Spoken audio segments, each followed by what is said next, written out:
with fingers weary and worn, with eyelids heavy and red, a child sad in untidy rage, playing his fingers with thread, shedding tears and anomalous desires spread, for he is just asking for a loaf of bread, worthy President. Necessity knows no law. In the system in which the humanity is desiring anxiously for a loaf of bread, whereas the weevil pets of the rich are having foreign foods, necessity knows no law. In the system in which the fate sleeps in cottages, whereas the luxuries dance in palaces, and Mr. President, necessity knows no law. In the system in which the chastity of women is swindling, whereas the opulent are weighed in silk. And necessity knows no law in the system in which if the cart of the poor hits the car of the rich, he goes to jail, whereas if the rich damnifies the man under his car, the DSP himself comes to his palace for condolence. Mr. President, necessity knows no law in the system in which if an indigent boy gets distinction, he becomes a clerk, whereas if the rich appears in the exam on the behalf of the arms, he goes to the best medical college of the whole country. Mr. President, because in human life, everyone breaks the rules. Because all humans are wise, not fooled.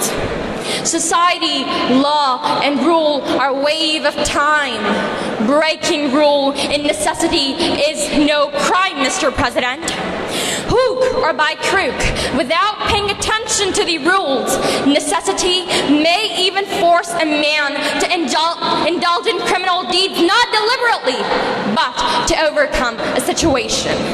Mr. President, that is why it is said that necessity knows no law. A hungry man may even go to the extent of killing another person to steal the food from him. His intense desire of existence forces him to get the food by fair or foul means. Because, Mr. President, a needy person does not think of the rules and laws, Mr. President. Necessity knows no law. Unfettered, it crosses each stream, eats each meal as if it were the last. Because, Mr. President, just think of that moment when the son of the poor women, the only associator for old age, is lying morninous outside the hospital for the want of medicine. Mr. President, think of that moment when the poor is compelled to bury his son without obsequies. And think of that moment when the destitute is forced to dance his daughter in front of the elite for the want of money. And think of that moment when the falcons of Iqbal are compelled to find shelter in drugs, Mr. President. Just imagine that moment when the innocent children are forced to find a loaf of bread in heaps of dung. Can, worthy President, their necessities know law? No, President, no. At last, I want to say that a fact is fact, and nobody can deny the fact that necessity knows no law. In frustration, in searching frustration, our error lies. We all quit our spheres and rush into the skies. Insurgents is still aiming at the blessed abodes. Men would be angels, and angels would be gods. Thank you.